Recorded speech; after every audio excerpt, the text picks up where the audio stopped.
Welcome to the weekly baseball rundown. I am here with my friend Jesse. I'm here with Mr. Salisbury.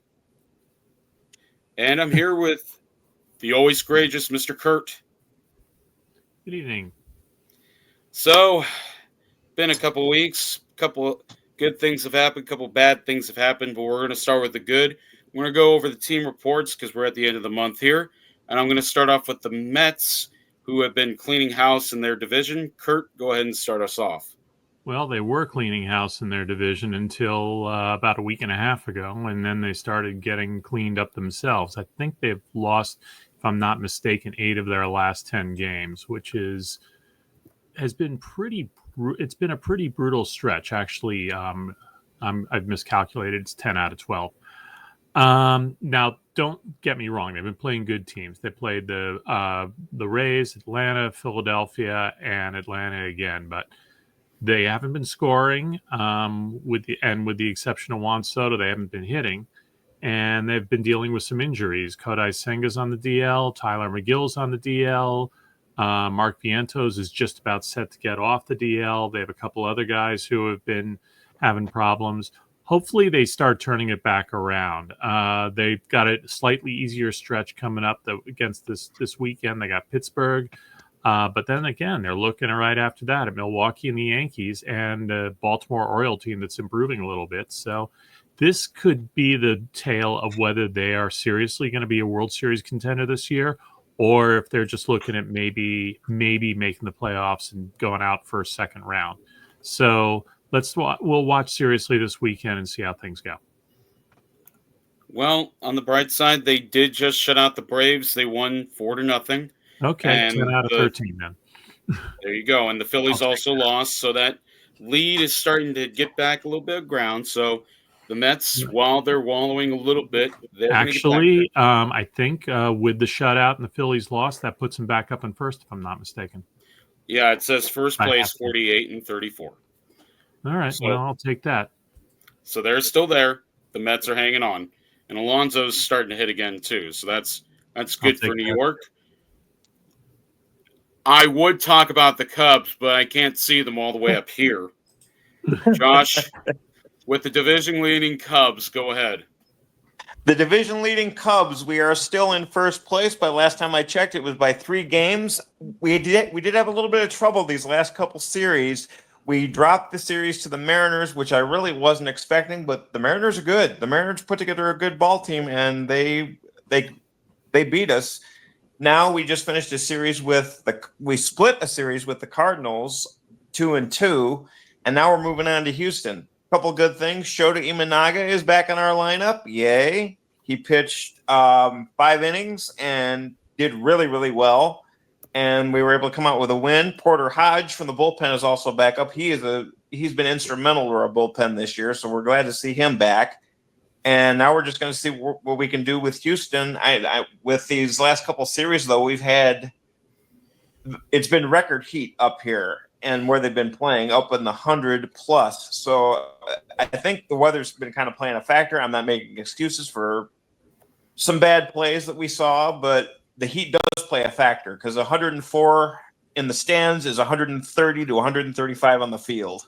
So now it's on to Houston, and let's see what we can do there. Well, they call these the dog days of summer for a reason, and you got to worry about a lot of the heat factor, especially in Chicago, because as it gets to the hotter part of the month, the ball starts to soar a little bit more, especially out in Wrigley. We did see a lot of that. Yes, that'll be a big factor for Chicago. For Houston now, we're going to have Jesse, who we were talking about previously. Go ahead, Jesse. Well, the Astros have split the series with the Angels, and they had that unfortunate Mike Trout incident. And right now they have swept the Phillies. We're going into the Cubs are coming to visit tomorrow at 7:10 p.m. I'm looking forward to that. The Astros are number 1 in the West at 48 and 33. I am looking for another postseason. I'm hoping they can make it despite their struggle, despite an early struggle in the year.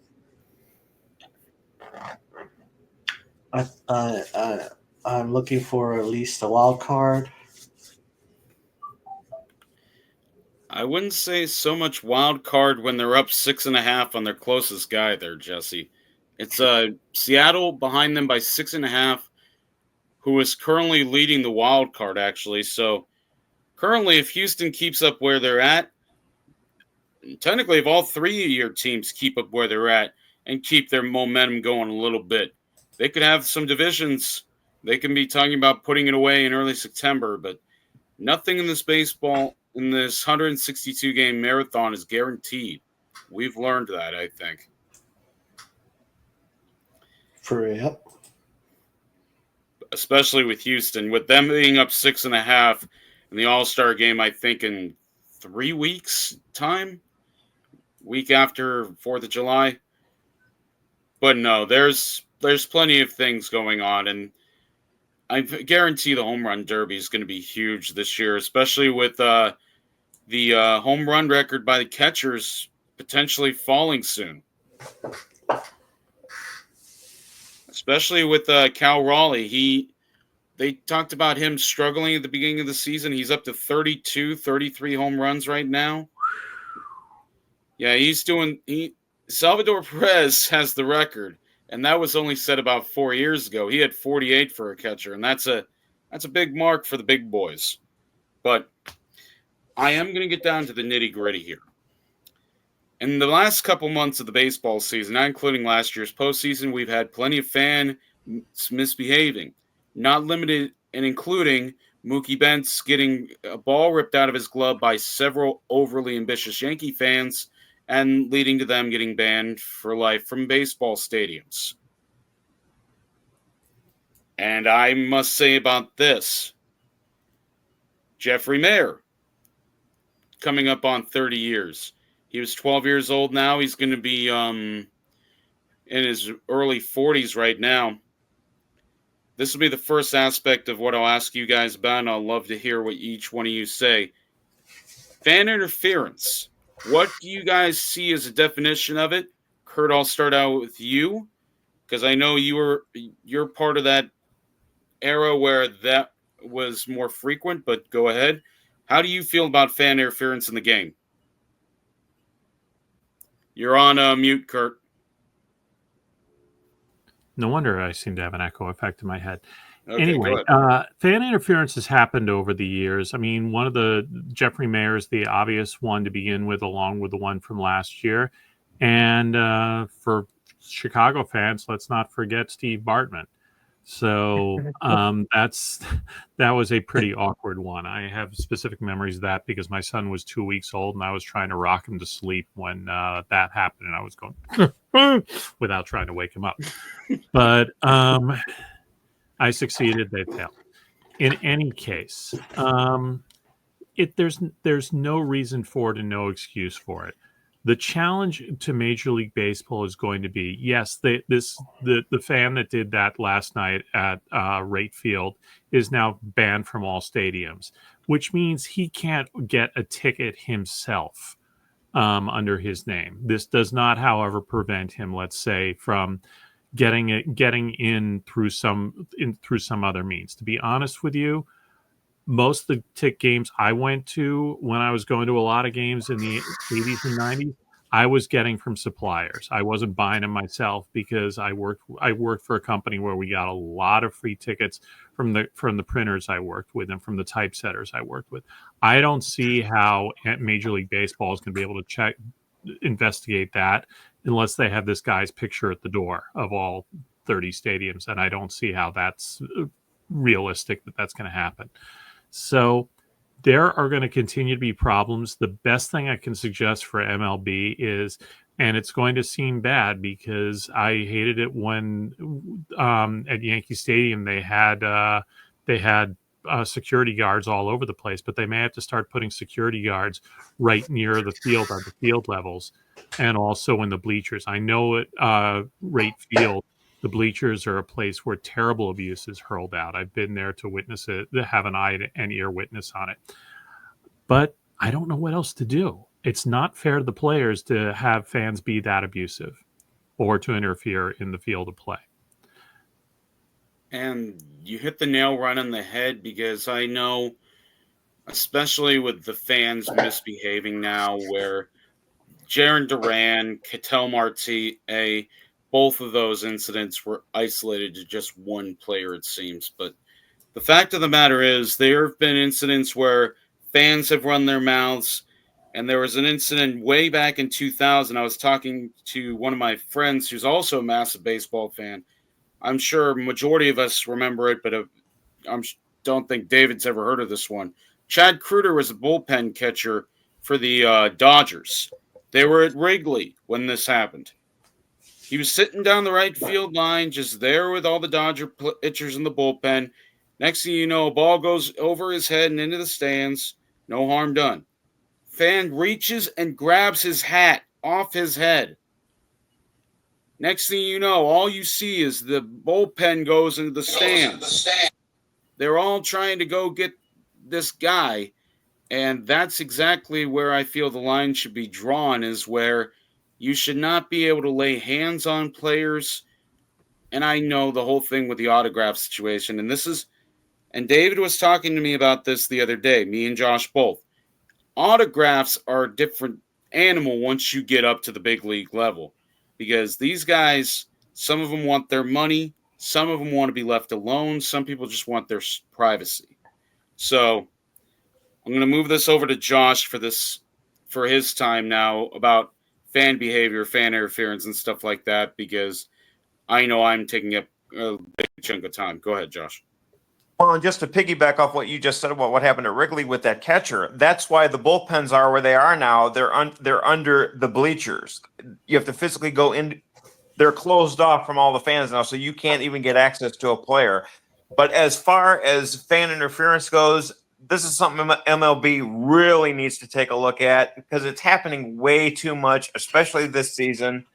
And I've had personal experiences that I've talked with Joey and David with off the air. My experiences having to deal with some of this stuff, it's getting bad. So it's fans. If you're a fan of baseball, you buy your ticket, go to the game, cheer your team on, be respectful. That's the whole thing. Be respectful. And I know all the PA announcers put it over on all the stadiums.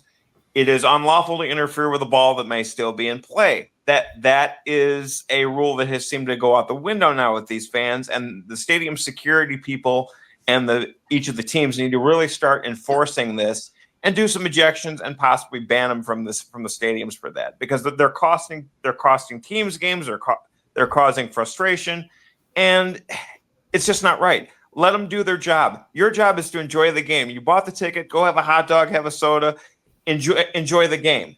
Cheer your team on, but don't be stupid. And that's another good assessment of the game now, is because I just came to mind with another incident. Gary Sheffield, when he played in Detroit, he had an incident in Boston, and it seems like Boston comes up a lot when it comes to baseball. Boston has had issues with using a certain word against players that you shouldn't use, and I will never use, and I can't even refer to the word because that's how bad it is, like the name calling and everything else and how terrible they were.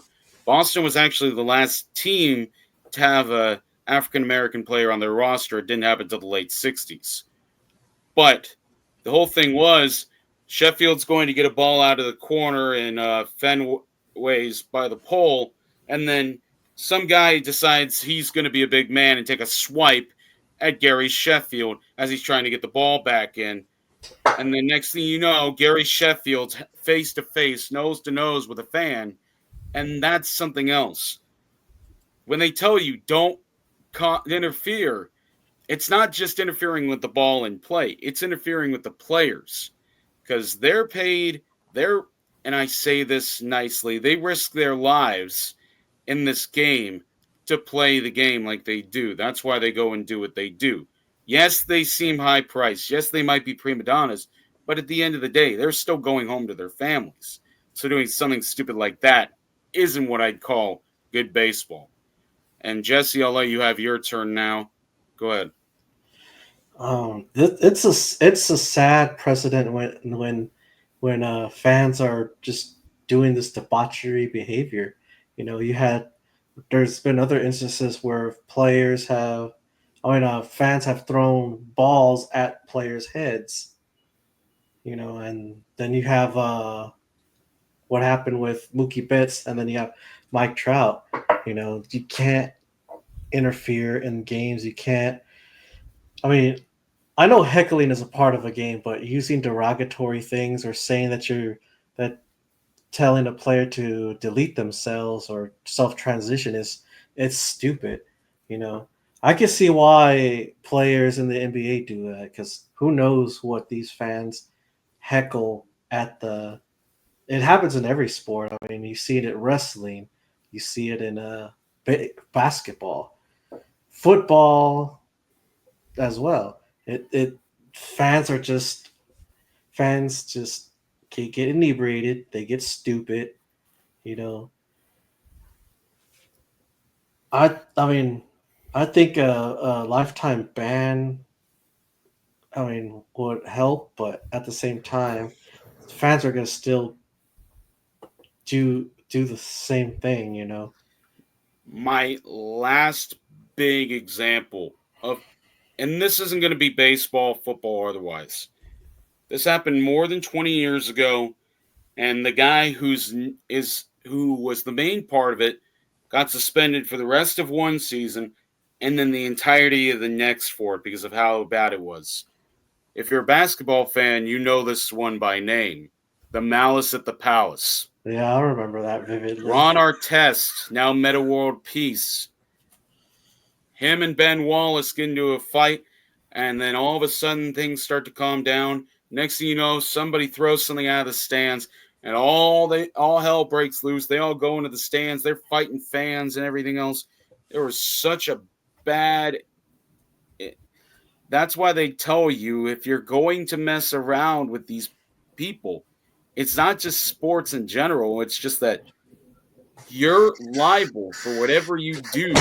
The second you choose to get inebriated or any of the sort, for baseball or otherwise, you are liable for your own actions. That's why my biggest thing, don't go after the players. Because one of the worst thing to ever happen on a ball field wasn't Johnny Roseboro getting his brains bashed in by Juan Marichal. That was violent. But back in 2002, this happened at what they call a guaranteed rate field now. It wasn't someone getting their feelings hurt. These two guys, father and son, came out of the stands, and started beating the hell out of the first base coach. I think his last name is Gamboa. He was the first base coach for the Royals. They just started hammering him and beating on him for no reason at all. They just assaulted this man. He was in the hospital and he suffered hearing damage. Damn. Yeah. That is why I like the game and I don't like the game. Because when I went to the game, the final game in Oakland last year, this idiot behind me and my friend was throwing these stupid smoke bombs out of the stands. He threw like 5 or 6. He's pissed off because they're leaving. I get it. You don't have to be. I get the emotions are high, but he almost hit Travis Jankowski with one of these smoke bombs that he threw out of the stands, and then he threw one more that almost hit one of the people working for the A's at the time. So and I know we've taken up most of our time just talking about fan behavior, but it's that much more important of an issue. It's not just the players. We as fans are held accountable wherever we go. Whatever we do, minor league baseball, major league baseball, that's on us. Because the old Veterans Stadium, they used to have a jail cell and a jailhouse in the stadium itself. The jailhouse was under the stadium. So if you got drunk and were belligerent, they would lock your behind in the jailhouse at Veterans Stadium, and you'd sit there and rot. Would not let you out. It wasn't a 24-hour thing. If you were assaulting people, if you were belligerent, drunk in public, any of those things, they would throw you in jail. Well, and all 30 stadiums still have those now, Joey.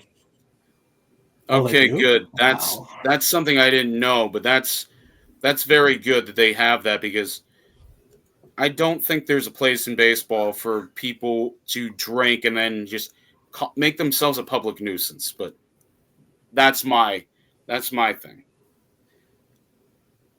I think we've gone over this topic enough, but one more that I think of right now is not unattainable records, but because I was talking about this before the show. Clayton Kershaw, no, not Zach Hampel. Zach Hampel we kind of glossed over, David, because Zach Hampel is a completely different animal of a human being, and I refuse to bring him up on topic.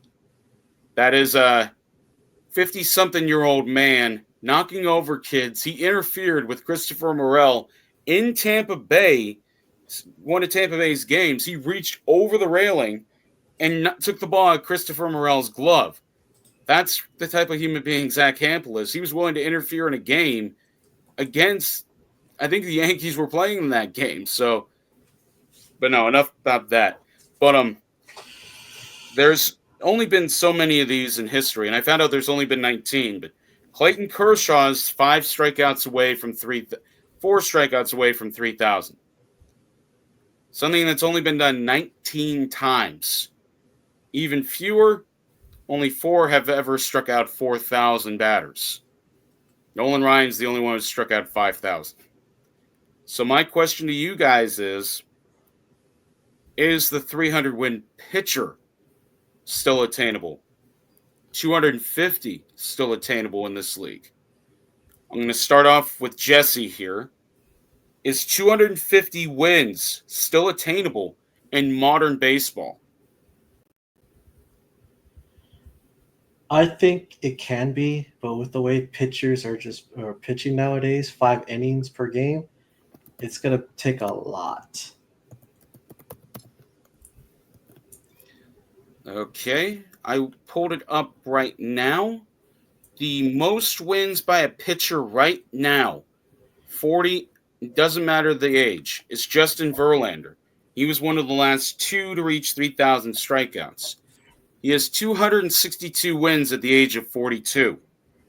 Next closest is Max Scherzer, actively. He has 216. Behind him, Clayton Kershaw at 215. He is 37. So, Kershaw could do it. He could not. Josh, same question to you.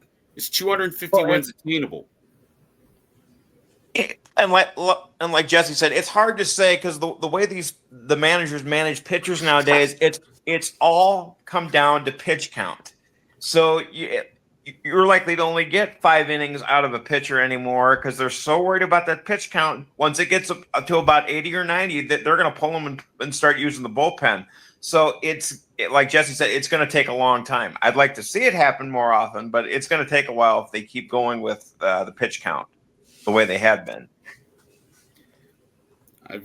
I got something else for you guys that's even more wild.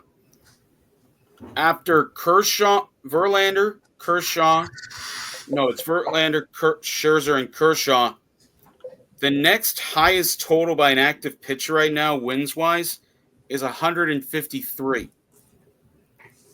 It's a massive drop-off, and that's by Garrett Cole, who isn't even pitching this season because he got hurt. So I don't think it's so much the pitch counts and the injuries as it's the longevity is no longer there.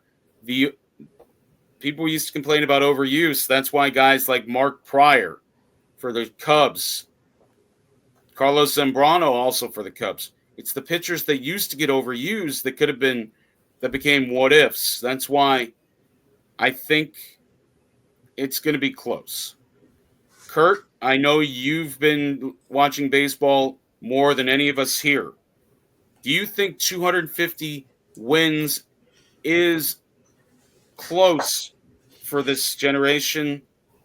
I don't think it is. I'm looking through all the numbers, and I see where you said Garrett Cole's at 153. I'm going down looking at other active guys. And you got to look at the ages, too. Garrett Cole's 34. Chris Sale, 143 wins. He's 36. Charlie Morton is 41. Moving on down further, and there's another long drop. Sonny Gray, of all people, he's 35. Carlos Carrasco, 38. Kyle Gibson, 37. The youngest guy with more than 100 wins. No one will ever get this. Jose Barrios. He's at 102. He's 31 years old. So it's going to be a challenge at this point because you'd have to put together, let's say you're 30 years old and you're at 100 wins. You would have to put together 10, 15 win seasons between ages 31 and 40. So it will be a big challenge for the next generation to match or succeed this. Well, we'll see. I mean, it's not impossible. And I honestly have a feeling you're going to see more guys who are going to be starting out in the bullpen when they're younger, and they're going to move to starting rotation when they're older. The Mets seem to be doing that now with a couple of their players. They did with Clay Holmes. They did with one or two others. We'll see if that becomes a thing. And my last thing is this, because I know you're talking about being out of the bullpen now. There's two players actively right now who are in process of doing it. Unfortunately, one of them just got pulled the other night due to elbow issues. Because when it first started out, there was nobody in the 500 save club. Now there's two, and that's Hoffman and Rivera. Lee Smith is still number 3 at 478. But there's only two guys actively that are even close right now, and one of them got DFA'd just the other day, and the other one just got hurt. Is 500 saves going to be, and not, I won't say 500, 300. Is 300 attainable? And I'm not going to ask for anybody in particular. I just want to hear what you guys have to say. 300 saves, just any time in the future. Whatever you guys have on that, honestly. Absolutely. That one I don't think is that difficult. I'm looking at Edwin Diaz. He's at 241 right now. Josh Hader's at 220.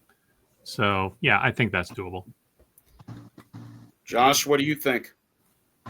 I'd have to agree because 300 seems like a decent number that for 300 saves, you might be able to pull that one off. Jesse, what do you think? Yeah, I think it's possible also. Okay. 500 is not out of the question for Kimbrel, but Kimbrel's at the end of his road, and I'm sorry to say this.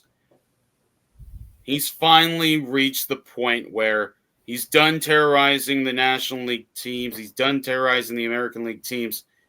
He had that incredible run way back in 2011 when he just came out firing out of the bullpen, torturing Mets fans, torturing Philly fans, torching national fans.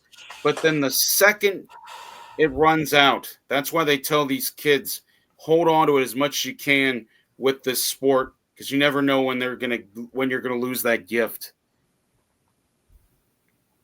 Kenley Jansen, 462 saves. He threw a pitch the other night. He hurt his elbow.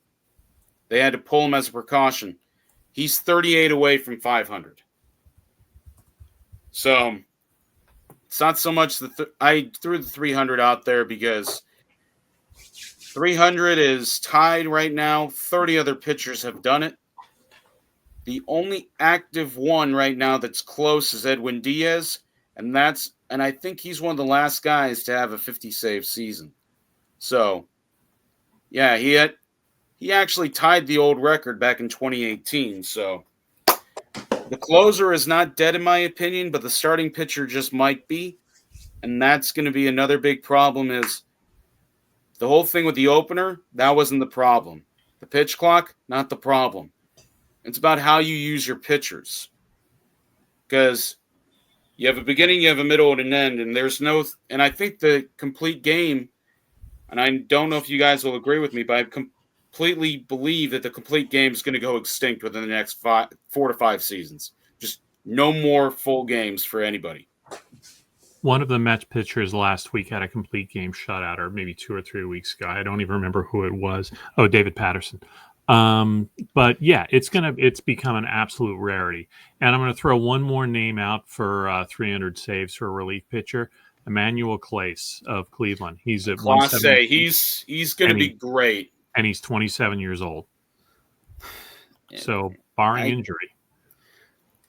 I can't say anything bad about him either because he's up there. He's not quite there with Iglesias and Hader, but it's incredible what these young pitchers are able to do. And again, I appreciate what you guys have done tonight. You guys did incredible work as always. And for the weekly baseball rundown and these wonderful people around me, we hope you have a wonderful week. Be kind to others and don't talk about their families. Have a good night, guys. Good night.